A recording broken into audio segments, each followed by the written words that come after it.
উপস্থিত সম্মানিত মসজিদ কমিটির সদস্যবৃন্দ এবং অত্র এলাকার মুসলিয়ান ইকরাম, মুরব্বিয়ান আজম, কলিজার টুকরা যুবক ভাইয়েরা এবং কচি কচি প্রিয় ছাত্র এবং ছাত্রীরা এবং পর্দা আড়ালে অবস্থানরত গুণে গুণান্বিত বলা সরল আমার মা ও বোনেরা, আল্লাহ রব্বুল ইজ্জতের দরবারে লাখ কোটি শুকরিয়া যে মহান রব্বুল আলামিন এই মোবারক মাসের এই মোবারক মুহূর্তে যখন রাতের 1/3 অলরেডি চলে গেছে, রাতে যখন 1/3 চলে যায়, তখন প্রতিটি রাত্রের মোবারক সময় শুভ সময় শুরু হয়, যখন আল্লাহ তাআলা তার আরশ এবং কুরসি ছেড়ে আল্লাহ তাআলা দুনিয়ার আকাশে যে আকাশ আমরা চোখে দেখি, সেই আকাশে আল্লাহ তাআলা নেমে আসেন। সুবহানাল্লাহ। এই মোবারক সময় আল্লাহ তাআলা আমাদেরকে নিজেদের সমস্ত ব্যস্ততাকে উপেক্ষা করে আল্লাহর ঘর মসজিদে এসে বসে কিছু কথা বলার, শুনবার এবং তদনুযায়ী আমল করবার জন্য আল্লাহ আমাদেরকে উপস্থিত করেছেন। এই জন্য সকলে অন্তরস্থল থেকে মনের সমস্ত আমেজ মিশে গেলে বলছে, আমরা সর্বোচ্চ আওয়াজে বলছি আলহামদুলিল্লাহ। সবাই বলেন ইয়া রাব্বি লাকাল হামদু বিল ইহসান, লাকাল হামদু বিল ঈমান, লাকাল হামদু বিল ইসলাম, লাকাল হামদু বিল কোরআন, লাকাল হামদু বি উম্মতি মুহাম্মাদিন সাল্লাল্লাহু আলাইহি ওয়াসাল্লাম কামা ইয়ানবাগি বিজালালি ওয়াজহিক ওয়া আযীম সুলতানিক। আমরা প্রশংসা করলাম কার? সুখে দুঃখে সব সময় একজনের প্রশংসা করতে হয়, তিনি কে? আমরা সবাই যদি আল্লাহর প্রশংসা না করি, আল্লাহর কোনো লস আছে? সবাই যদি বেশি বেশি করি, আল্লাহর কোনো লাভ আছে? তাহলে লাভ লস উভয়টাই কিন্তু মানব জাতির, আর অন্য কোন জাতির লাভ লস বলতে কিছু নেই। আমরা যদি আল্লাহ তাআলার জিকির করি, আল্লাহ তাআলার শুকরিয়া আদায় করি, আল্লাহ তাআলাকে আমরা প্রশংসা করি, তাহলে লাভ কার হবে? আমাদের।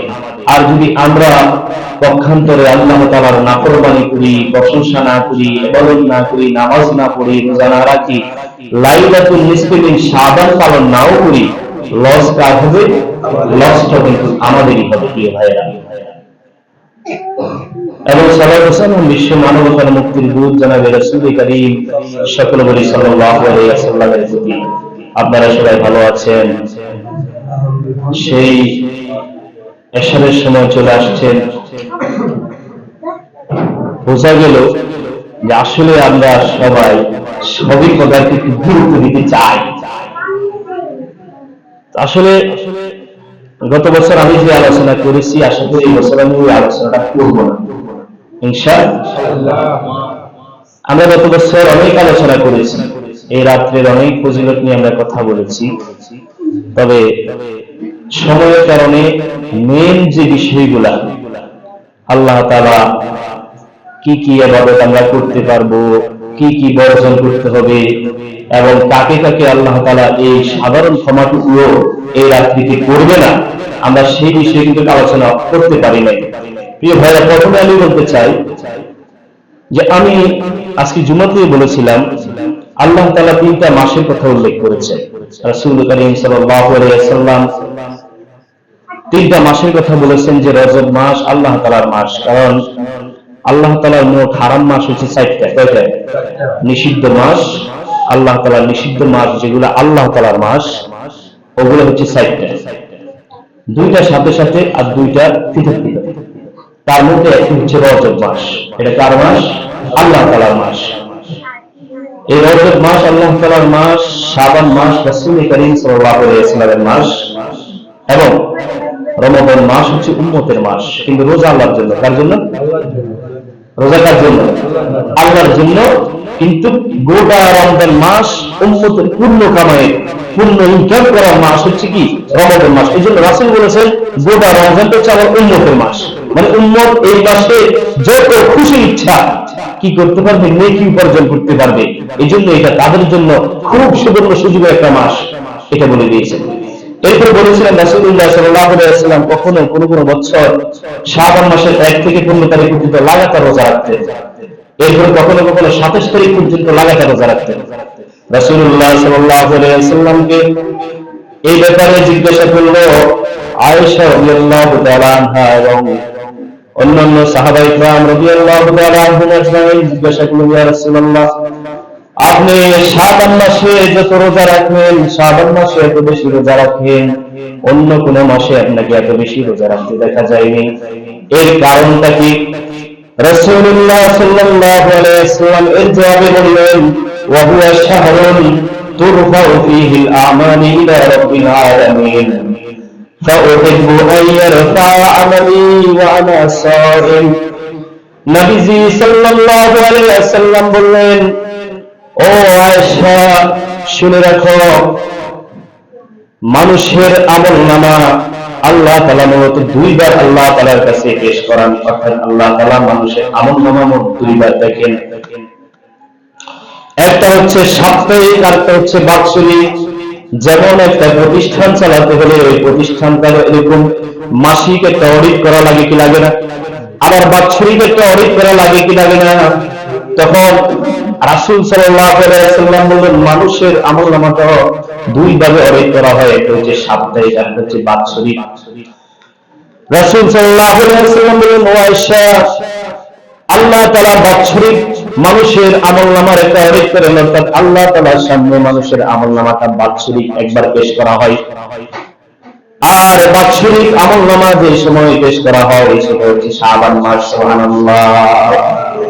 ও আয়েশা, আমি পছন্দ করি, আমি ভালোবাসি যে আমার আমলনামা যখন আল্লাহ তাআলার কাছে পেশ করা হবে এমত অবস্থায় আমি রোজাদার। সুবহানাল্লাহ। আমি চাই আমি রোজা থাকা অবস্থায় আমার আমলনামা আল্লাহ তাআলার কাছে পেশ করা হোক। সুবহানাল্লাহ। প্রিয় ভাইরা, এই শাবান মাস, এই পুরো মাস রাসূল সাল্লাল্লাহু আলাইহি ওয়াসাল্লাম রোজা রাখতেন। তাহলে শাবান মাসে আপনি শবে বরাতের পরে দিন রাখবেন, আগের দিন রাখবেন, কোনো প্রবলেম নাই। কিন্তু আপনার নিয়তটা কি হবে সেটা হচ্ছে মূল। আপনি যে নিয়ত করবেন আমি শবে বরাতের রোজা রাখতেছি, হবে না। শবে বরাতের নফল নামাজ পড়তেছি, হবে না। আপনি সেইখানে নিয়তটাকে চেঞ্জ করতে হবে। আপনার রোজাটা হবে শাবান মাসের রোজা, রোজাটা হবে নফল রোজা, এবং আজ রাত্রে যত আমল আছে সব নফল ইবাদতের নিয়ত হবে অথবা কিয়ামুল লাইলের নিয়ত হবে। কথা কি বুঝছেন? আপনি শবে বরাতের 12 রাকাত নামাজ পড়তেছেন, এরকম নিয়ত করলে কিন্তু চলবে না। এটা যত জায়গাতে আপনি লেখা দেখবেন এগুলো একটা চটি বই। কি বই? কিছু কিছু চটি বইতে আগে কিছু কিছু আলেমদের আল্লাহ তাআলা তাদেরকে মাফ করে তাদের এলেমের যতটুকু দৌড় ছিল, তাদের এলেমের সমাধি যতটুকু ছিল, পরিধি যতটুকু ছিল, ততটুকু থেকে তারা এরকম আমাদেরকে নামাজ পড়ানো শিখেছে না? ওযু করার আগে দিয়ে একটা দোয়া শিখেছে না? এরপরে এই নামাজের নিয়তগুলো শিখেছে, তারপরে আমাদেরকে শবে বরাত, শবে কদরের নামাজ শিখেছে, নামাজের ভিতরে কোন সূরা কয়বার পড়তে হবে এগুলো শিখেছে। কথা কি বুঝছেন? এবং তারা লিখে গেছে। কিন্তু এগুলোর বেশিরভাগই ভিত্তিহীন এবং জাল বানাওয়া। কথা বুঝছেন?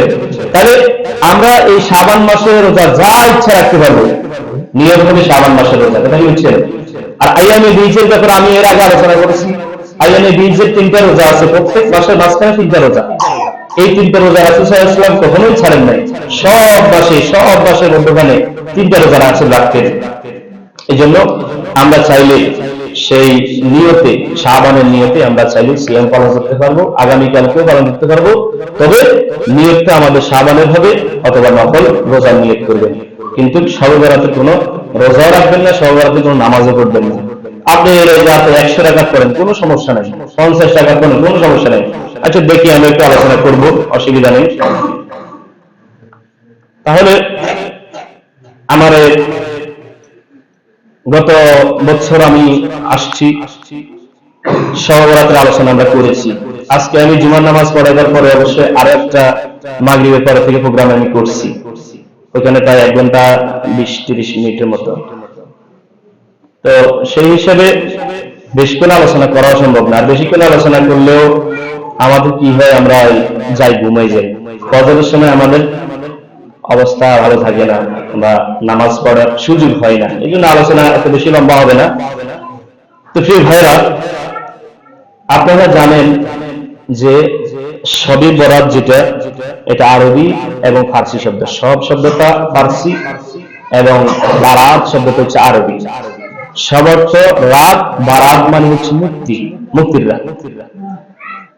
এখন মুক্তির রাত এটা আমরা জানি, কিন্তু আমাদের মধ্যে অধিকাংশ ভাইয়েরাই, আমি আজকে আসার সময় দেখলাম যে রাস্তার এই পাশে ও পাশে সে গরু জবাই করি আমার থালা বাসন নিয়ে আসছে ভাগ নেওয়ার জন্য, বুঝছেন?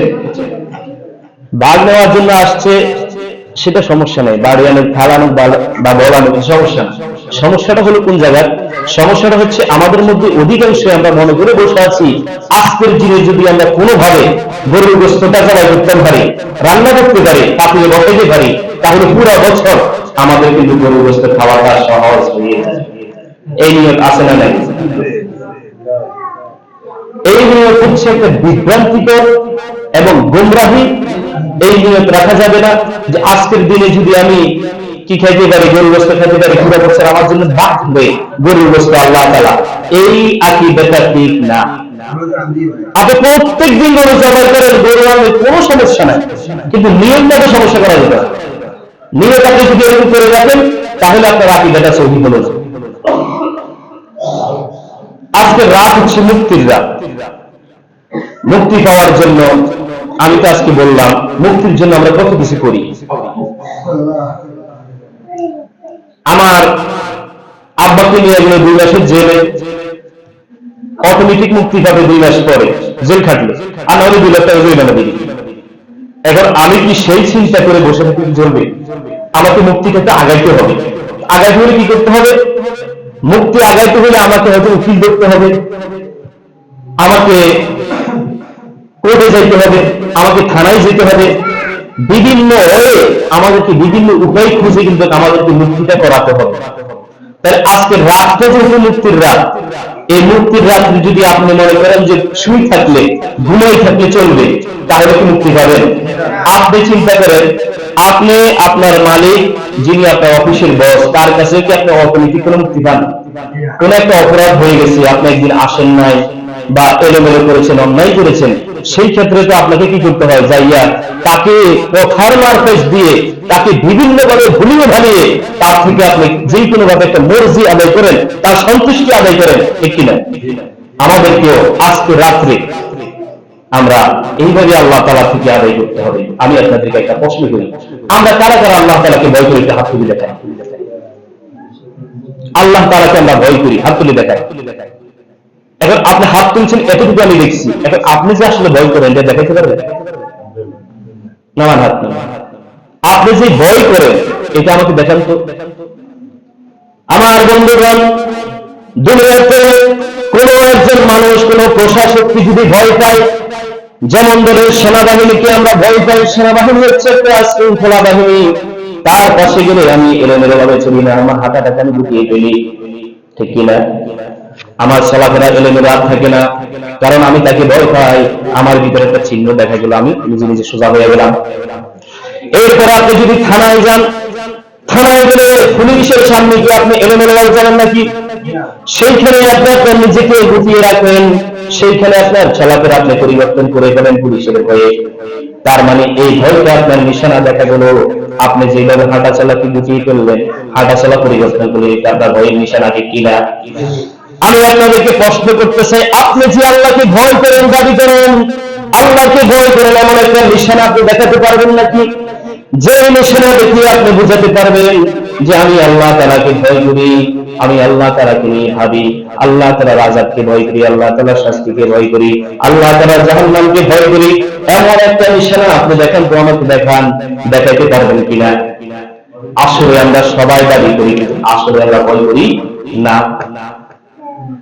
আমার বন্ধুগণ, এমন অনেক লোক আছে যারা পুরা রাত ঘুমাতে পারে নাই, কারণ সকালে তার পরীক্ষা, পরীক্ষার চিন্তায়, পরীক্ষার টেনশনে হয়তো পড়েছে, নয়তো টেনশন করে সারা রাত একটা মিনিটের জন্য ঘুমাতে পারে নাই, সারা রাত জাগ্রত অবস্থায় চলে গেছে। আমার বন্ধুগণ, সে পরে সকালে তার বন্ধুকে বলল, আমি পুরো রাত পরীক্ষার টেনশনে, পরীক্ষার ভয়ে, পরীক্ষার যে ছায় ঝামেলা পড়ার ভয়ে আমি ঘুমাতে পারি নাই। আল্লাহর কসম করে বলি, সে তার সহকারীকে সত্য কথা বলছে ঠিক কিনা? এরকম বহু যুবক আছে, বহু ছাত্র আছে যারা পুরো রাত পরীক্ষার টেনশনে, পরীক্ষার প্রস্তুতিতে ঘুমাতে পারে না। এরপরে দেখেন এমন অনেক লোক আছে, এমন অনেক অভিভাবক আছে যারা পুরো রাত ঘুমাতে পারে না, কারণ পরের দিন তার কোর্টে হাজিরা আছে ঠিক কিনা বলেন? কোর্টের হাজিরের কারণে তার ভয়, তার টেনশন, তাকে ঘুমাতে দেয় না, তার এত টেনশন হয় সে ঘুমাতে পারে না। পরের দিন সে তার সহকর্মীকে অথবা সে তার বন্ধু বান্ধবকে বলল, বিশ্বাস কর ভাই, এই কোর্টের হাজিরার ভয়ে আমি পুরো রাত ঘুমাতে পারি নাই। আল্লাহর কসম করে বলছি, ওই ভাইও সত্য কথা বলছে ঠিক কিনা? সে যে ভয় পায়, তার নিশানা কি? পুরো রাত ঘুমাতে পারে নাই, কারণ সে কোর্টে হাজিরাকে ভয় পায়। ওই ছাত্র পুরো রাত ঘুমাতে পারে নাই, এটাই তার নিশানা যে সে চিন্তিত ঠিক কিনা? সে পরীক্ষাকে ভয় পায়, পরীক্ষার ঘাটকে ভয় পায়, পরীক্ষার হলকে ভয় পায়, এটাই তার নিশানা, সে পুরো রাত ঘুমাতে পারে নাই। এরপরে এমন অনেক যুবক আছে যারা পুরো রাত তার গার্লফ্রেন্ডের সাথে কথা বলছে, সারা রাত এক মিনিটের জন্য ঘুমায় নেই, আছে না নাই? আমার বন্ধুগণ, খুব খেয়াল করবেন, এমন অনেক আমাদের যুবকরা আছে পুরো রাত হয়তো গার্লফ্রেন্ডের সাথে, তার প্রেমিকার সাথে কথা বলছে অথবা বলে নাই, প্রেমিকাকে ভাবতে ভাবতে পুরো রাতটা চলে গেল, তার ব্যাপার চিন্তা করতে করতে পুরো রাত চলে গেল, একটা মিনিটের জন্য ঘুমাই নাই। পরের দিন সকালে তার বন্ধুকে বলল, অমুক মেয়েকে চিন্তা করতে করতে ভাবতে ভাবতে আমি পুরো রাত এক মিনিট ঘুমা নাই। আল্লাহর কসম করে বলছি, ওই যুবক সত্য কথা বলছে ঠিক কিনা? এরকম লোক আছে না নাই?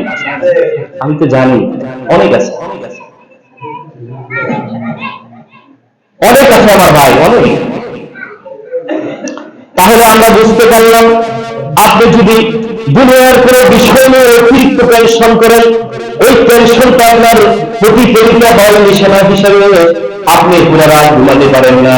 আমাদের মধ্যে একজন ভাই হাত তুলে দেখাতে পারবেন কিনা যে ব্যক্তি জাহান্নামের ভয়ে এবং আল্লাহ তাআলার শাস্তির ভয়ে, আল্লাহ তাআলার ভয়ে একটা রাত না ঘুমিয়েছিলেন? আছেন একজন? আছেন? একজনও নাই। আল্লাহর কসম করে বলি, একজনও নাই। আল্লাহ তাআলার শাস্তির ভয়, আল্লাহ তাআলার জাহান্নামের ভয় এত ভয়ানক, এত ভয়ানক হওয়া সত্ত্বেও আমাদের মধ্যে এমন একজন লোক দেখাতে পারবেন না যে ব্যক্তি আল্লাহ তাআলাকে ভয় করে, তার শাস্তিকে ভয় করে, জাহান্নামকে ভয় করে একটা দিন একটা রাত জাগ্রত ছিল, এমন একজন মানুষও নাই। তাহলে আপনি কিভাবে দাবি করেন আমি আল্লাহকে ভয় করি, আমি জাহান্নামকে ভয় করি, আমি আল্লাহ তাআলার শাস্তিকে ভয় করি? কিভাবে ভয় করেন আপনি? আমার বন্ধুগণ, আমরা তো উম্মতের সর্বশেষ উম্মাহ, আমাদের মধ্যে কোনো রাসূল আসে নাই, কোনো ফেরেশতা আমাদের কাছে আসে বলে নাই যে তুমি জান্নাতি, তুমি জান্নাতি, তুমি জান্নাতি, তুমি জান্নাতি। আল্লাহ রাসূল সাল্লাল্লাহু আলাইহি ওয়াসাল্লাম এক হাদিসে তার 10 জন সাহাবাকে জান্নাতের সার্টিফিকেট দিয়েছেন।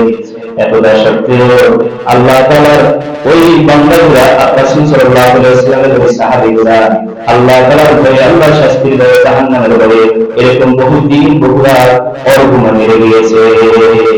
আল্লাহু আকবার।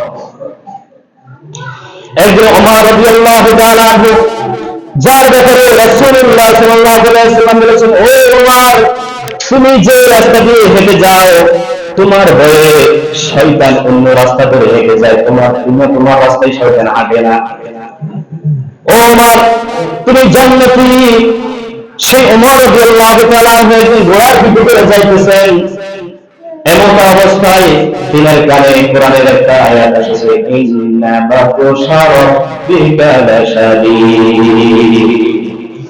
আল্লাহ তাআলার শাস্তি বড় কঠোর, আল্লাহ তাআলার সাজা অত্যন্ত কঠিন। এই আওয়াজ যখন তিনার কানে আসলো, তিনি সাথে সাথে ঘোড়ার পিঠ থেকে নিচে পড়েছেন। আল্লাহু আকবার।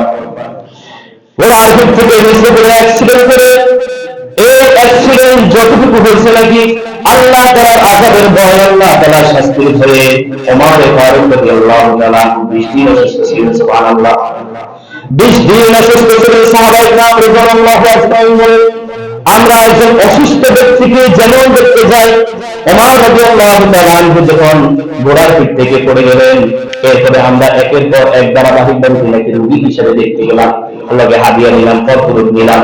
নেওয়ার পরে আমরা ওমর রাদিয়াল্লাহু তাআলা আনহুকে জিজ্ঞাসা করলাম, ও ওমর, আপনার এই অবস্থা কিভাবে হলো?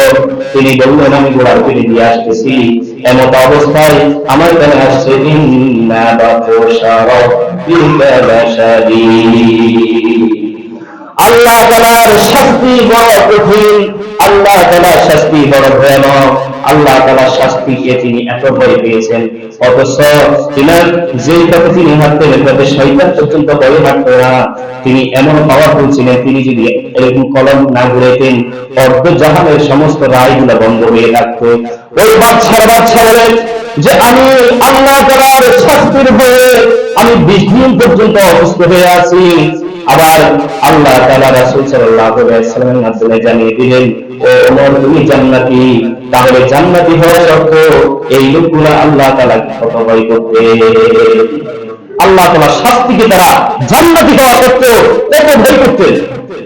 আমার ভাইয়েরা, এমন কোন ফেরেশতা নাই যারা আমাদেরকে এসে বলবে তুমি জান্নাতি, তুমি জান্নাতি, অথবা এমন কোন নবী রাসূল আর পাঠানো হবে না, আনা খাতামান নাবিয়্যিন লা নাবিয়্যা বাদি। রাসূল সাল্লাল্লাহু আলাইহি ওয়াসাল্লাম বললেন, আমি হচ্ছি সর্বশেষ নবী, আমার পর আর কোনো নবী হবে না, আমার পর আর কোনো নবী হবে না। তাহলে বুঝে গেল আর কোনো নবী রাসূল দুনিয়াতে আসবে না। তাহলে কোন নবী রাসূল আসলে আমাদেরকে বলতে তুমি জান্নাতি, তাহলে আমি একটা ইতমিনান হতাম। আমাদের মধ্যে অনেক ভাই আছে যারা বলে, বাবু এত শাস্তি নাস্তি, এরকম জাহান্নামের ভয় করে আমাদের দেখায় না, আমি কিন্তু নামাজ পড়ি, আমার কিন্তু ভয়ের কোনো কারণ নাই। এমন অনেক ভাই আছে যারা মনে করে শুধু হতাশ করে কেন, আযাবের কথা কেন বলো, আমার আল্লাহ তাআলার রহমতের প্রতি ভরসা আছে, আল্লাহ তাআলার রহমতের প্রতি আশা আছে, আমার ভয়ের কোনো কারণ নাই। আমি আপনাদেরকে বলতে চাই, আমার ভাই, আপনার যদি আল্লাহ তাআলার রহমতের প্রতি আশা থাকে, ভরসা থাকে, আল্লাহ তাআলার দয়ার প্রতি আপনার একটা ভরসা, তাহলে ওমর ফারুক রাদিয়াল্লাহু তাআলা আনহু কি আল্লাহ তাআলার রহমতের প্রতি ভরসা ছিল না? আবু বকর রাদিয়াল্লাহু তাআলা আনহু কি আল্লাহ তাআলার এরকম দয়া ভরসা কি তার ভিতরে ছিল না?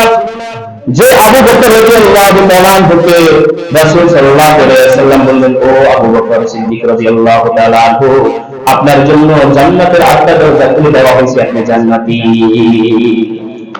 আপনার জন্য জান্নাতের 8টা দরজা খুলে দেওয়া হয়েছে, আপনি যেটা দিয়ে ইচ্ছা সেটা দিয়ে প্রবেশ করেন, কোন দরজাতে যদি বেশি দেখেন যান, যেটা খালি আছে ওটা দিয়ে আপনি জান্নাতে প্রবেশ করে দেবেন। তাহলে ওই আবু বকর রাদিয়াল্লাহু তাআলা আনহু, যিনাকে দুনিয়াতে জান্নাতের সার্টিফিকেট দেওয়া হয়েছে, এতটা সত্ত্বেও তিনি আল্লাহ তাআলাকে কত ভয় করতেন। তাহলে আপনি যদি বলেন যে আমার আল্লাহ তাআলার রহমতের প্রতি, আল্লাহ তাআলার দয়ার প্রতি ভরসা আছে, আশা আছে, তাহলে তাদের কি আসলে ছিল না? তাহলে তারা কেন রাতের পর রাত ইবাদত, এত লম্বা লম্বা নফল নামাজ, কিয়ামুল লাইল, তাহাজ্জুদ পড়েছে, নিজের পা মোবারকগুলোকে কুড়িয়ে ফেলেছে কেন? অথচ আল্লাহ তাআলা তাদেরকে জান্নাতের সুসংবাদ দিয়ে দিয়েছেন, আল্লাহ তাআলা যা তাদেরকে জান্নাত সরাসরি দেখিয়েছেন, এতটা সত্ত্বেও তারা এই কাজটা কেন করলেন? প্রিয় ভাইরা, এটা দুইটা জিনিস বুঝেন। একটা হচ্ছে আল্লাহ তাআলার রহমতের প্রতি যেমন আমাদেরকে আশা করায় যে ঈমান, আল্লাহ তাআলা বড় দয়ালু, বড় মেহেরবান, অনুগ্রহকারী, আল্লাহ তাআলা ক্ষমাশীল, আল্লাহ তাআলা মেহেরবান, এই বিশ্বাসটা যেমন আমাদের ঈমান, ঠিক তেমনি ভাবে আল্লাহ তাআলার ভয়, আল্লাহ তাআলার আযাবের ভয়, আল্লাহ তাআলার শাস্তির ভয়, আল্লাহ তাআলার জাহান্নামের ভয় অন্তরের মধ্যে রাখা, এটা আমাদের ঈমান। কথা কি বুঝছেন? তাহলে আল্লাহ তাআলা রহমতের আশা যেমন আমাদের ঈমান, এটা আমাদের ঈমান, বিশ্বাস করতে হবে যে আল্লাহ তাআলা খুব রহমকারী, আল্লাহ তাআলা খুব মেহেরবান, এই বিশ্বাস যেমন আমাদের ঈমান, আল্লাহ তাআলার শাস্তি, আল্লাহ তাআলার আযাব, আল্লাহ তাআলার জাহান্নামের শাস্তিটাও আমাদের অন্তরের মধ্যে রাখতে হবে যে আল্লাহ তাআলা কিন্তু শাস্তির ব্যাপারে কঠোর, এই বিশ্বাস রাখতে হবে। তাহলে আমাদেরকে এই মুক্তির রোগের উপর মুক্তি পেতে হলে প্রথমে আমাদেরকে আল্লাহ তাআলার আযাবের ভয়, আল্লাহ তাআলার শাস্তির ভয়, জাহান্নামের ভয়, আল্লাহ তাআলার ভয় আমাদের হৃদয়ে ধারণ করতে হবে, আল্লাহ তাআলার ভয় নিজের ভিতরে ধারণ করতে হবে। এরপরে আমি যখন গভীর রাতে আল্লাহ তাআলার দরবারে কিছু ইবাদত করে অল্প স্বল্প কিছু নফল নামাজ পড়ে আল্লাহর দরবারে দুইখানা হাত তুলে নিব এবং আল্লাহর কাছে আমি ফরিয়াদ করব, আল্লাহর কাছে রোগের জন্য আরোগ্য চাবো, আল্লাহ তাআলার কাছে যখন আমি সাদা চাবো, বিপদ আপদ থেকে মুক্তি চাইবো, তখন আমার দুই চোখ বেয়ে বেয়ে আমার কান্নার জল এভাবে ভাসিয়ে যাবে। সুবহানাল্লাহ। আজকে আমরা দোয়া করি আমার ভাইয়েরা, দোয়ার সময়ও আমরা হাসি, দোয়ার পরেও আমরা হাসি, দোয়ার আগেও আমরা হাসি। এর একটা কারণ হলো আমরা গুনাহ করতে করতে আল্লাহর ভয় আমাদের থেকে এত দূরে চলে গেছে, আমাদের মনটা এখন পাথরে পরিণত হয়েছে, ঠিক কিনা বলে? এখন আমি মুনাজাতে আল্লাহর সাথে বিশ করে কথা বললে আমার কান্না আসে না, আল্লাহর কাছে ফরিয়াদ করলে আমার চোখে এখন আর জল আসে না, কারণ আমি গুনাহ করতে করতে আমার হৃদয়টাকে পাথরে পরিণত করেছি। এখন আমার হৃদয় আর বলে না, আমার হৃদয়ে আল্লাহর ভয়ের কথা জাগে না। এজন্য একজন পাপিষ্ঠ মানুষের হৃদয় এরকম শক্ত হয়, বলে যখন একজন মানুষ যখন একটা গুনাহ করে তার অন্তরের মধ্যে কালো কলম দিয়ে দাগ দিলে যেরকম একটা দাগ হয়, শিকড়ে একটা দাগ হয়, বলে সর্বপ্রথম একটা গুনাহ করলে তার কলম সাদা কলম মধ্যে একটা দাগ হয়। আল্লাহু আকবার। এরপরে আরেকটা গুনাহ যখন আমার ভাই মানুষ করে, আল্লাহর বান্দা যখন আরেকটা গুনাহ করে, তখন ওই দাগটার উপরে আরেকটা দাগ হয়ে দাগটা মোটা হয়ে যায়। এরপরে আবার গুনাহ করে, আবার গুনাহ করে, গুনাহ করতে করতে তার অন্তরের এই দাগটা জাগে পরিণত হয়। সুবহানাল্লাহ। তার অন্তরের এই দাগটা জাগে পরিণত হয়। ওর মধ্যে জাং পড়ে কিনা? আমরা জং কর্ণ হয় কেন? জং পড়ে, জঙ্গে পরিণত হয়। বান্দা যখন আবার এটার উপর গুনাহ করে, গুনাহ করতে করতে বান্দার কলমের মধ্যে এরকম যেরকম ওয়ার্কশপের মধ্যে জ্বালাই করার জন্য একটা মোম ব্যবহার করে না, রাং কি করে, মোবাইল দোকানদাররাও রাং ব্যবহার করে, মোবাইলে জ্বালাই করার জন্য ওয়ার্কশপওয়ালারাও জ্বালাই করার জন্য একটা রাং ব্যবহার করে, মোম ব্যবহার করে। বলে বান্দা যখন গুনাহ করতে থাকে, বান্দার কলবটাকে জান থেকে রাঙে পরিণত হয়, এরকম একটা সীসা ঢালাই হয়ে যায়। ফলে তার হৃদয় এত শক্ত হয়, এত কঠোর হয়, আল্লাহ তাআলা দরবারে যতই রাহাজানি করুক, যত কিছুই করুক, তার চোখের মধ্যে পানি আর আসে না। তাহলে আমাদেরকে আল্লাহর ভয় আমাদের হৃদয়ে বসাতে হবে, আল্লাহর ভয় আমাদের অন্তরে জাগাতে হবে। আমার ভাইয়েরা খুব খেয়াল করেন, কথা বলেন না, খুব খেয়াল করেন, খুব খেয়াল করেন। আমরা আমাদের মূল আলোচনাতে চলে আসছি। রাসূলুল্লাহ সাল্লাল্লাহু আলাইহি ওয়াসাল্লাম ইবনে মাজার হাদিস, ইন্নাল্লাহা লা ইয়াত্তারিউ ফি লাইলাতিন নিসফি মিন শাবান ফায়াগফিরু লিজামি'i খালকিহি ইল্লা লিমুশরিকিন আও মুশাহিন। এবার রাসূলুল্লাহ সাল্লাল্লাহু আলাইহি ওয়াসাল্লাম বললেন, যখন শাবানের অপরাজনী আসে, লাইলাতুন নিসফি মিন শাবানের রাত আসে, তখন আল্লাহ তাআলা তার রহমতের দৃষ্টি দিয়ে আল্লাহ তাআলা তার বান্দার দিকে তাকান। সুবহানাল্লাহ। যখন শাবানের অপরাজনী আসে, আল্লাহ তাআলা তার রহমতের দৃষ্টি, তার সৃষ্টির প্রতি রহমতের দৃষ্টি দেন। এরপরে আল্লাহ তাআলা আল্লাহ তাআলা তার সমস্ত সৃষ্টিদেরকে যারা ক্ষমা পাওয়ার যোগ্য, যারা ক্ষমা পাওয়ার প্রাপ্য, আল্লাহ তাআলা তার সৃষ্টি সম্বন্ধে আল্লাহ তাআলা তার ওই সৃষ্টিগুলোকে সাধারণ ক্ষমা করে দেন। সুবহানাল্লাহ। আমার বন্ধুগণ, এখানে আল্লাহ তাআলা যে সাধারণ ক্ষমা করেন, এটা হচ্ছে সগীরা গুনাহ। এরপরে রাসূলুল্লাহ সাল্লাল্লাহু আলাইহি ওয়াসাল্লাম বললেন, ইল্লা লিল-মুশরিকিন, আল্লাহ তাআলা এই রাতে দুই শ্রেণীর লোকদেরকে আল্লাহ তাআলা ক্ষমা করবেন না। একটা হচ্ছে যারা আল্লাহ তাআলার সাথে অংশীদার সাব্যস্ত করে, আল্লাহ তাআলার সাথে শিরক করে। দুই নম্বর হলো আল-মুশাহিন, যারা হিংসুক, বিদ্বেষকারী, শত্রুতা পোষণ করে, শত্রুতা করে, বিদ্বেষ করে, হিংসা করে। আল্লাহ তাআলা ওই সমস্ত ওই শ্রেণীর লোকদেরকে এই রাতে সাধারণ ক্ষমা করবেন না। তাহলে আল্লাহ তাআলা এই রাতে তার সমস্ত সৃষ্টিদেরকে সাধারণভাবে ক্ষমা করে দেন। এই হাদিসে আমরা বললাম দুই শ্রেণীর লোকদেরকে আল্লাহ ক্ষমা করেন না। এক শ্রেণী হচ্ছে যারা আল্লাহর সাথে শিরক করে, দ্বিতীয় হচ্ছে যারা বিদ্বেষ করে, হিংসা করে, শত্রুতা করে। কথা কি বুঝছেন? দুই শ্রেণী পাইলাম। এখন আসুন এই রাত্রের আর দু একটা ফজিলত আমরা শুনি। এই রাত্রের ফজিলত সম্পর্কে ইবনু বাজার হাদিসে রাসূলুল্লাহ সাল্লাল্লাহু আলাইহি ওয়াসাল্লাম বলে, দুনিয়াবাসী শুনো, ইজা কানাত লাইলাতুল নিসফি মিন শাবান, যখন শাবানের অর্ধ রজনী আসে, ফাকুমু লাইলাহা, তোমরা রাতে দাঁড়িয়ে দাঁড়িয়ে করো, জিকির আজকার করো, কোরআন তেলাওয়াত করো, তাওবা করো, আল্লাহর কাছে দোয়া করো, চাও। এরপরে ওয়াসুমু নাহারাহা, দিনের বেলায় রোজা রাখো, নিশ্চয়ই আল্লাহ ইয়ানজিলু ফিহা লিগুরুবি শামসি, এই দিন যখন সূর্য অস্ত যায় আল্লাহ তাআলা তার আরশ এবং কুরসি ছেড়ে দুনিয়ার আকাশে চলে আসে।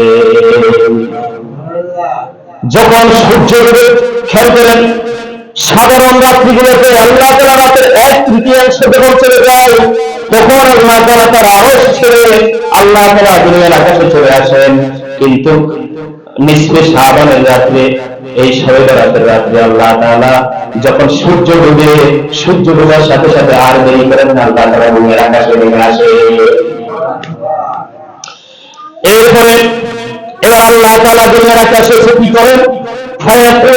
আল্লাহ তাআলা ডাকতে থাকেন দুনিয়াবাসীদেরকে। সেই সূর্যের অস্ত যাওয়ার পর থেকে আল্লাহ তাআলা দুনিয়াবাসীদেরকে ডাকতে থাকেন কি বলে? আলা মিন মুস্তাগফিরিল্লি, তোমরা কেউ আছো নাকি আমার কাছে ক্ষমা চাইবা? আমি তাকে ক্ষমা করে দেব। সুবহানাল্লাহ। আমার বন্ধুগণ, এরপরে রাসূলুল্লাহ সাল্লাল্লাহু আলাইহি ওয়াসাল্লাম বলেন, আল্লাহ তাআলা ডাকবেন আলা মিন মুস্তারজিকিন, তোমাদের মধ্যে এমন কেউ আছে নাকি যারা রিজিকে ভুগছো, রিজিকের অভাবনটনে ভুগতেছো? আমি আল্লাহ তাআলার কাছে রিজিক চাও। দুনিয়ার পোশাক আশাক, গাড়ি বাড়ি, যত জায়গা জমি সম্পদ যাই কিছু চাও, এটাকে রিজিক বলে। এই রিজিক আমি আল্লাহ তাআলার কাছে চাও, তার যে করি আমি তোমাকে রিজিক দিয়ে দিব। আমার বন্ধুগণ, এরপরে আল্লাহ তাআলা বলেন আলা মুক্তালান, তোমাদের মধ্যে এমন কেউ আছে নাকি বিপদ আপদে, পেরেশানিতে, টেনশনে ভুগতেছ, যত প্রকার আফিয়াতে ভুগতেছ, যত প্রকার সমস্যায় ভুগতেছ, আমি আল্লাহ তাআলার কাছে মনটাকে ধরে দিয়ে উভয় মনে আমার জিনিসে আমি আল্লাহ তাআলার কাছে বিপদ থেকে মুক্তি চাও, আমি আল্লাহ তাআলা এই রাত্রিতে তোমাকে মুক্ত করে দিব। সুবহানাল্লাহ। এরপর আল্লাহ তাআলা এইভাবে আলা কাজা এইভাবে তোমার কি লাগবে, তোমার কি লাগবে, তোমাদের আর কি লাগবে, তোমাদের আর কি লাগবে, তোমাদের আর কি লাগবে, এইভাবে আল্লাহ তাআলা ডাকতে থাকে। সুবহানাল্লাহ। এরপরে আমি জিজ্ঞাসা করলাম, ইয়া রাসূলুল্লাহ, এরকম সূর্য ডোবার পর থেকে আল্লাহ তাআলা ডাকলে বুঝলাম কতক্ষণ পর্যন্ত ডাকে? রাসূল সাল্লাল্লাহু আলাইহি ওয়াসাল্লাম বললেন হাত্তা ইয়াতলুল ফাজরি, এমনকি ফজর হওয়া পর্যন্ত আল্লাহ তাআলা এইভাবে দুনিয়াবাসীকে ডাকতে থাকে। আমার বন্ধুগণ, তাহলে আমরা বুঝলাম অন্যান্য রাত্রিতে কিছু রাত্র আছে আল্লাহ তাআলা রাতের শেষ তৃতীয়াংশ, 3 ভাগের শেষ ভাগে আল্লাহ তাআলা দুনিয়ার আকাশে আসেন। অন্যান্য হাদিসে আমরা দেখতে পেয়েছি সাধারণ রাতগুলোতে আল্লাহ তাআলা রাতের 1/3 যখন চলে যায় আল্লাহ তাআলা দুনিয়ার আকাশে আসেন। আর এই হাদিস থেকে আমরা একমাত্র হাদিস যেটা লাইলাতুল নিসফি মিন শাবান, শবে বরাতের রাতের ফজিলতে রাসূল সাল্লাল্লাহু আলাইহি ওয়াসাল্লাম বলেছেন আল্লাহ তাআলা সূর্য ডোবার পরে আল্লাহ তাআলা দুনিয়ার আকাশে আসেন আর এইভাবে ডাকতে থাকেন ফজর পর্যন্ত। সুবহানাল্লাহ। আরেকটা হাদিস আমি আপনাদেরকে শোনাই। এই হাদিসটা ইবনে মাজাহতে আছে। একদা রাসূলুল্লাহ সাল্লাল্লাহু আলাইহি ওয়াসাল্লাম নামাজে দাঁড়িয়ে গেলেন রাত্রে। রাসূল সাল্লাল্লাহু আলাইহি ওয়াসাল্লাম এত লম্বা এত দীর্ঘ সিজদা করলেন, আয়েশা রাদিয়াল্লাহু তাআলা আশঙ্কা করলেন যে এই বুঝি রাসূল সাল্লাল্লাহু আলাইহি ওয়াসাল্লাম দুনিয়া থেকে বিদায় হয়ে গেছেন, রাসূল সাল্লাল্লাহু আলাইহি ওয়াসাল্লাম ইন্তেকাল করেছেন। তখন তিনি এই আশঙ্কা করে রাসূল সাল্লাল্লাহু আলাইহি ওয়াসাল্লাম সিজদারত অবস্থায় তিনি পিছন দিয়ে যাইয়া রাসূল সাল্লাল্লাহু আলাইহি ওয়াসাল্লামের পায়ে একটা বিদ্যা লাগা দিলেন। লাগা দেওয়ার সাথে সাথে লড়লো। রাসূল সাল্লাল্লাহু আলাইহি ওয়াসাল্লাম সিজদা থেকে উঠলেন, নামাজ শেষ করলেন।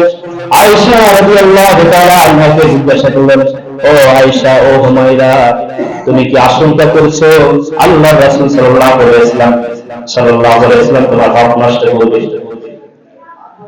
তখন আয়েশা রাদিয়াল্লাহু তাআলা আনহা বললেন, ইয়া রাসূলুল্লাহ, আমি এই আশঙ্কা করি নাই, আমি আশঙ্কা করেছি, আমার মনে হয়েছে আপনি দুনিয়া থেকে ইন্তেকাল হয়েছেন, এত লম্বা সিজদা, এত দীর্ঘ সিজদা আপনি করেছেন, আমার মনে হয় আপনি ইন্তেকাল করেছেন। এই জন্য আমি একটু টেস্ট করলাম আপনি সজাগ আছেন কিনা, আপনি বেঁচে আছেন কিনা, সেই জিনিসটা আমি চেক করলাম। তখন রাসূল সাল্লাল্লাহু আলাইহি ওয়াসাল্লাম আয়েশা রাদিয়াল্লাহু তাআলা আনহাকে ডাক দিয়ে বললেন, আয়েশা তুমি কি জানো এটা কোন রাত? ইয়া রাসূলুল্লাহ, আল্লাহ এবং তার রাসূল ভালো জানেন। রাসূলুল্লাহ সাল্লাল্লাহু আলাইহি ওয়াসাল্লাম বলেন, হাযিহি লাইলাতুল নিসফি মিন শাবান। ও আয়েশা, এই রাতটা হলো শাবানের অর্ধ রজনী, লাইলাতুল নিসফি মিন শাবান। ইন্নাল্লাহ আযজা ওয়া জাল্লা, নিশ্চয় আল্লাহ তাআলা ইয়াতলু আলা ইবাদিহি, তার বান্দার দিকে আল্লাহ তাআলা মনোযোগ দেন। সুবহানাল্লাহ। এই রাতটাতে আল্লাহ তাআলা তার বান্দার দিকে মনোযোগ দেন। এরপরে রাসূল সাল্লাল্লাহু আলাইহি ওয়াসাল্লাম বললেন, ফায়াগফিরুল মুস্তাগফিরিনা, যারা আল্লাহ তাআলার কাছে ক্ষমা চান, ক্ষমা প্রার্থী, আল্লাহ তাআলা তাদের সকলকে ক্ষমা করে দেন। এরপরে ওয়ায়ারহামু লিল মুস্তারহিমিনা, এবং যারা আল্লাহ তাআলার কাছে অনুগ্রহ কামনা করে, দয়া কামনা করে, আল্লাহ তাআলা তাদের উপর অনুগ্রহ দয়া করেন। সুবহানাল্লাহ। এরপরে রাসূল সাল্লাল্লাহু আলাইহি ওয়াসাল্লাম বলেন, ওয়ায়াগফিরু আহলাল হিক্কি কামা হুম, তবে খেয়াল রাখবা এই রাত্রিতে আল্লাহ তাআলা যাদের কথা শুনেন না, যাদেরকে সাধারণ ক্ষমা করেন না, তাদের মধ্যে এক নম্বর হলো যে ব্যক্তি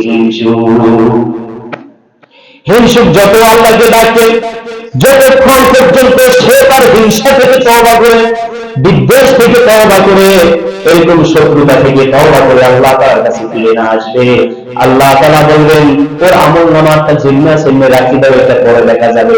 যখন সে তওবা করে ফিরে আসবে তখন তার আমলনামাটা দেখা যাবে।